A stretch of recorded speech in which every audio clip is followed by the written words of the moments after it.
Congress party को उम्मीद है कि 2014 में भी कांग्रेस पार्टी अच्छा प्रदर्शन करेगी और अपनी जीत का जो आंकड़ा 2009 में तय किया था उसे कम नहीं होने देगी। वहीं बीजेपी भी उम्मीद कर रही है कि मोदी के बल पर यहां पर अपनी जमीन बनाने का मौका मिल जाएगा। साथ ही साथ आम आदमी पार्टी को लेकर के भी बातें की जा रही हैं कि आम आदमी पार्टी ने जब पड़ोसी राज्य दिल्ली में जैसा प्रदर्शन किया है, क्या उसका प्रभाव हरियाणा में देखने को मिलेगा।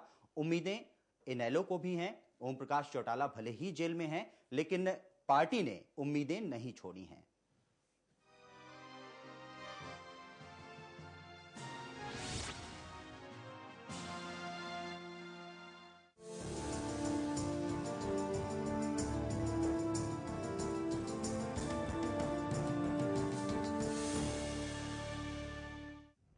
2014 के लोकसभा चुनावों को लेकर सियासी पारा अब गरमाने लगा है।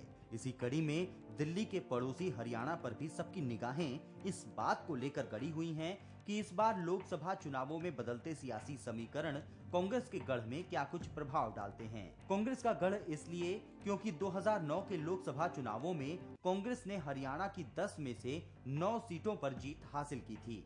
जाहिर तौर पर हरियाणा की 90% सीटों पर कब्जा करने से ये साफ हो जाता है कि पार्टी का हरियाणा में जनाधार कितना मजबूत रहा है।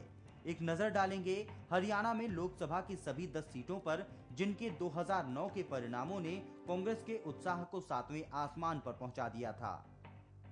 2009 में अंबाला से कुमारी शैलजा ने जीत दर्ज की थी, जो कि कांग्रेस की नेता हैं।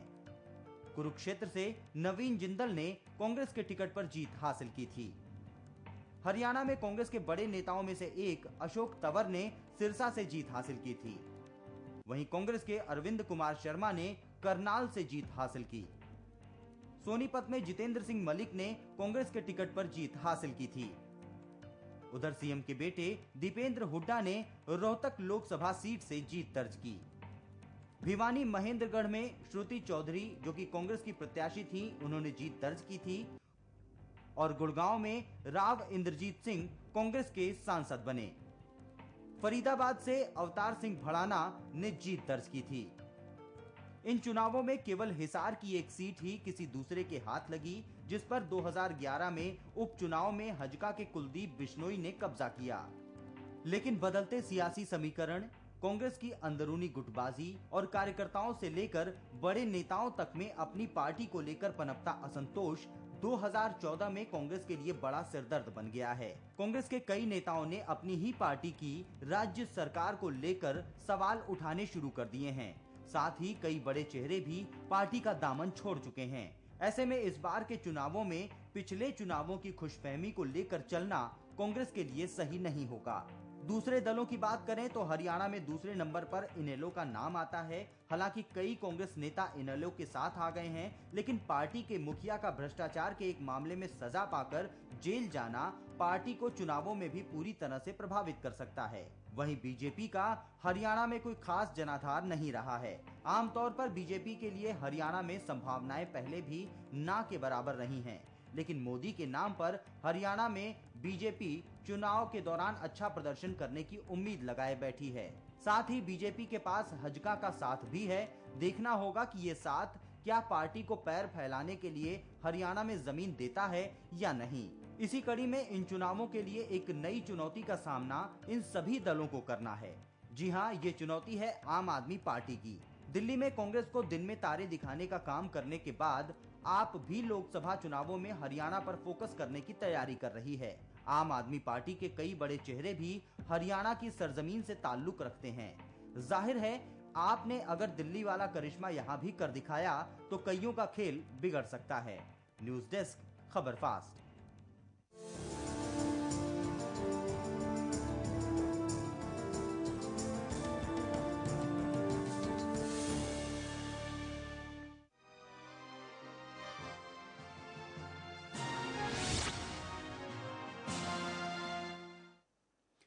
दो 2009 के लोकसभा चुनावों के लिहाज से हरियाणा में भी 2014 में लोकसभा चुनावों में सियासी समीकरण काफी बदले हुए नजर आ रहे हैं, जो कि पूरे देश में नजर आ रहे हैं। इनका क्या कुछ फर्क पड़ने वाला है? किस तरह से अपना असर डालेंगे ये बदले हुए समीकरण? इस पर आज हम अपनी चर्चा को आगे बढ़ाएंगे। हमारे साथ स्टूडियो में मौजूद हैं कुछ मेहमान।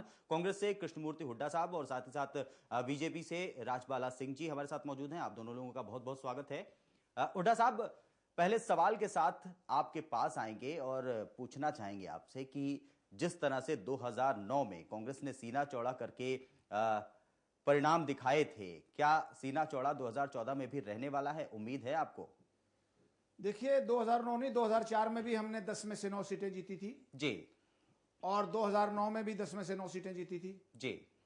और अब चुनाव में हम जा रहे हैं अपनी परफॉर्मेंस को लेके जी, इस प्रदेश में विकास को लेके, इस प्रदेश में जो हमने भाईचारा बढ़ाया उसको लेके जी, और हमने बहुत सी चीजों में, राजनीति में जिस प्रकार का भ्रष्टाचार होता था उसको हमने मिटाने की कोशिश की है। जी। जनसभाओं में लोगों से जबरदस्ती चंदे लिए जाते थे। लोगों को ये कह के लिया जाता था कि आप माला डाल दो, आपका बेटे को लगा देंगे। और लोगों में होड़ लगी होती थी माला पैसे की डालने की। नोटों की माला की बात कर रहा हूं मैं आपसे जी, कि जो ज्यादा माला डालेगा उसके काम होने शुरू हो जाएंगे। लेकिन ये पहला चीफ मिनिस्टर है हरियाणा का जिसने ये कह दिया कि कोई कांग्रेस जन ना तो चुनाव में पैसा लेगा किसी से और ना जनसभाओं में पैसा लेगा।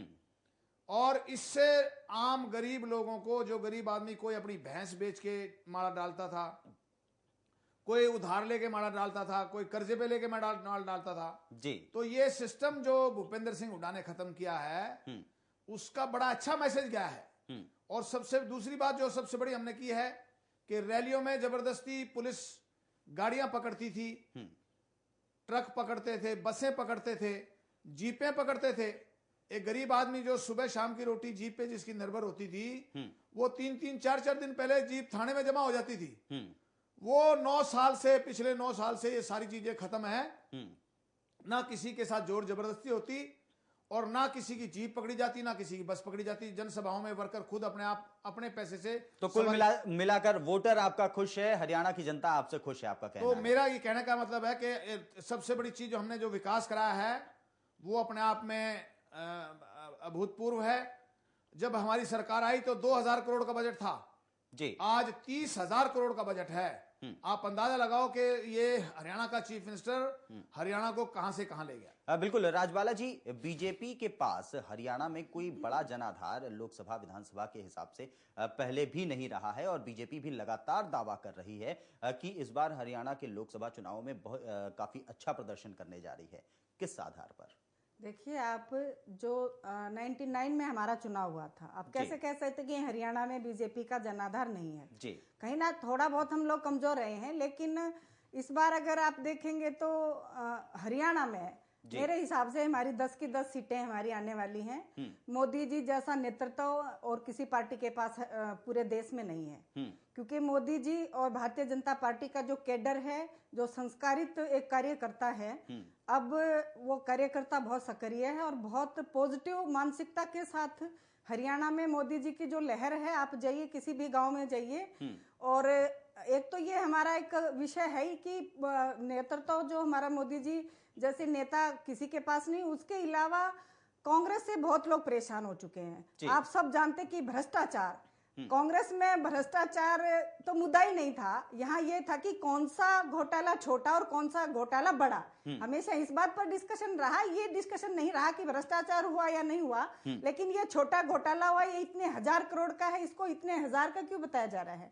जब पब्लिक इस तरीके से पूरे रूप से परेशान हो चुकी है। अब पिछले समय में देखते हैं कि 80 रुपए किलो प्याज और 80 रुपए किलो टमाटर जब लोग मार्केट से लेकर के आए हैं, तो ऐसी परिस्थिति में आप सोचते हो कि फिर से कांग्रेस आएगी। बीजेपी के अलावा इस देश में अब कोई मजबूत नेतृत्व देने की स्थिति में नहीं। हुड्डा साहब, साफ तौर से यही कहा जाता है कि जब अपनी सूरत देखनी हो तो आईने का इस्तेमाल करना पड़ता है। क्या कांग्रेस बीजेपी की इन बातों को, बीजेपी के नेताओं की ओर से इस तरह की बातों को एक आईने की तरह देखेगी कांग्रेस? देखिए, भ्रष्टाचार की इन्होंने बात की है तो मुझे भ्रष्टाचार का जवाब देना चाहिए। निश्चित तौर पे कांग्रेस पे भ्रष्टाचार के आरोप लगाए गए हैं।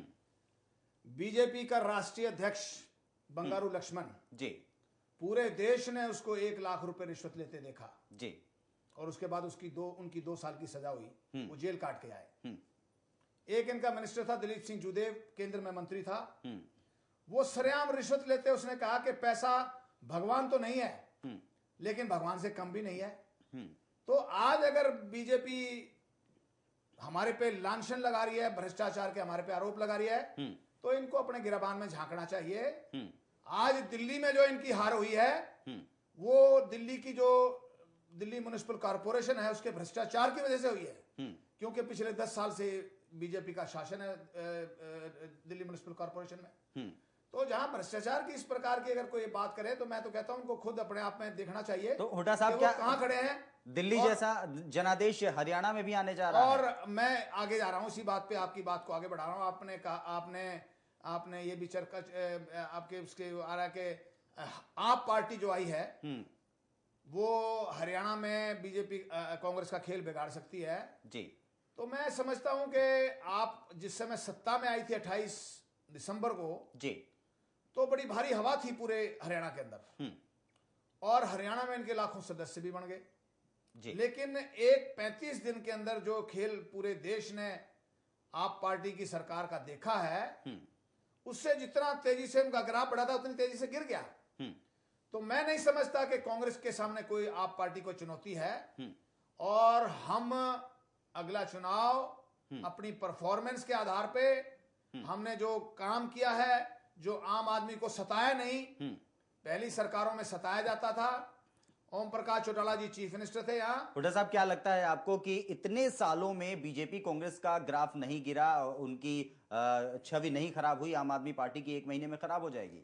मैं एक बार इनकी बीच में थोड़ी सी रिकॉर्ड चाहती हूँ कि इन्होंने एक दिल्ली की बात की है, जिन 4 स्टेटों में हम जीत करके आए हैं और दिल्ली में भी हमारी 32 सीटें हैं और कांग्रेस का जिस तरीके से सफाया है, क्या ये उसको जनादेश नहीं मानते हैं?